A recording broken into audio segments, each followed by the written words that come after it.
কাঁঠালের মৌসুমে কাঁঠালের তৈরি তেল চিতই পিঠা খাবো না সেটা কি করে হয়। বানিয়ে ফেলেছি মাত্র 1 চামচ তেলে নরম তুলতুলে সুন্দর দেখতে এই কাঁঠালের তেল চিতই। বানানোর যেমন রয়েছে দারুণ একটা টেকনিক, খাওয়ারও রয়েছে একটা বিশেষ কায়দা। সেই বানানোর কায়দা এবং টেকনিকটা যদি আপনি জানতে পারেন তাহলে সুন্দর করে বানিয়েও নিতে পারবেন, মজা করে খেয়েও নিতে পারবেন। প্রথম দেখাতেই নজর আটকে যাবে এবং খাওয়ার ইচ্ছা জাগবে যে কারো।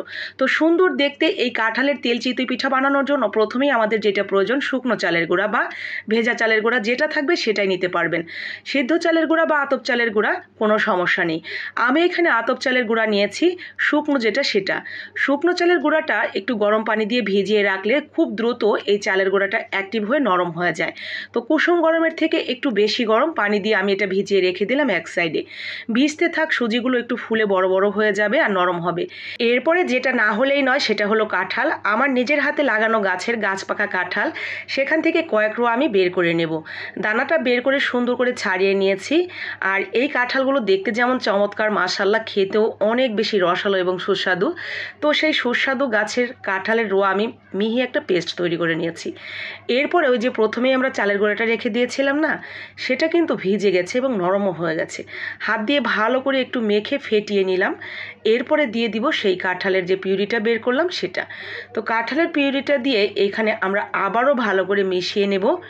এই মেশানোটা আপনার যত বেশি সুন্দর হবে, আপনার পিঠাগুলো কিন্তু ততই বেশি সুন্দর হবে। তো খুব ভালো করে মিশিয়ে নেওয়ার পর এখানে আমরা আর যা দেব স্বাদ মতো লবণ। আর দেখেন এখানে আমি হাফ চামচের থেকেও কিন্তু কম দিয়েছি একটু বেকিং সোডা, মানে খাবার সোডা। তো সামান্য একটু খাবার সোডা অ্যাড করে দিবেন। তো লবণ, খাবার সোডা আর দিয়ে দিলাম এখন স্বাদ অনুযায়ী চিনি। আপনি এখানে চিনির পরিবর্তে গুঁড়ো ব্যবহার করতে পারেন যদি হাতের কাছে থাকে।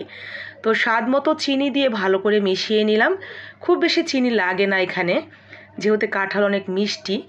আর একদম শেষের দিকে আমি সামান্য একটু ময়দা দিয়ে দিয়েছি। ময়দা অথবা আটা সামান্য একটু দিবেন। এরপরে কড়াইতে একদম চুলার আঁচটা লো রেখে 1 চামচ বা 2 চামচের মতো তেল দিয়ে দিবেন, মানে পিঠার উপরে যাতে তেল না ওঠে ঠিক ওইভাবে দিতে হবে। আপনার কড়াইটা ঠিক যেরকম, যদি বেশি গর্তওয়ালা কড়াই থাকে তাহলে একদম কম তেল দিবেন, আর যদি একটু ছড়ানো থাকে তাহলে একটু সামান্য বেশি দিয়ে ঠিক এইভাবে দেখেন আমি যেভাবে ব্যাটারটা দিলাম এভাবে দিয়ে জাস্ট চুলার আঁচটা কিন্তু একদম লো থাকবে। মানে আপনার চুলার আঁচটা যত লো করা যায় একদম নিচের দিকে দিয়ে চুলার আঁচটা ঠিক এইভাবে ছেড়ে দিবেন। পিঠাটা উল্টানো যাবে না, জাস্ট দিবেন, দিয়ে এটা জাস্ট ওইভাবে রেখে দিবেন। ঢাকনাও দেওয়ার দরকার নেই, চুলার আঁচ বাড়ানোরও দরকার নেই, উল্টানো দেওয়ারও দরকার নেই। ঠিক এইভাবে ছেড়ে দিবেন। আস্তে আস্তে দেখবেন এটা চারদিক থেকে সুন্দর জালিদার হয়ে মাঝখানে চলে আসছে।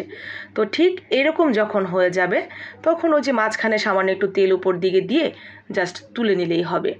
তো এক পাশে এটার হবে আর এক পাশে জাস্ট এইভাবেই সিদ্ধ হয়ে যাবে। তো দেখেন মাশাআল্লাহ, আলহামদুলিল্লাহ, পিঠাগুলো দেখতে এত চমৎকার যে কেউ এটা দেখা মাত্রই চোখ আটকে যাবে আর তার তো খাওয়ার ইচ্ছে হবেই। যখন দেখবেন যে একটু তেল কমে গেছে, সামান্য একটু তেল আবার দিয়ে আবার একটা পিঠা ছেড়ে দিবেন। পিঠাগুলো বানাতে খুব বেশি সময় লাগে না। একটা পিঠা বড় জোর আপনার 1 মিনিট, 1 মিনিটও আমি বেশি বললাম, হাতে রেখেই বললাম, 1 মিনিটের বেশি লাগবে না একটা পিঠা তৈরি হতে। তো দেখতেই পাচ্ছেন মাশাআল্লাহ আমার সবগুলো পিঠা তৈরি হয়ে গেছে। ভেতরের দিকটা নরম তুলতুলে, এত বেশি মজার এই পিঠাটা খেতে।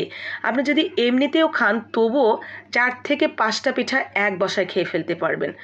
আর এইখানে আমি একটা খিরসা বানিয়ে নিয়েছি দুধের।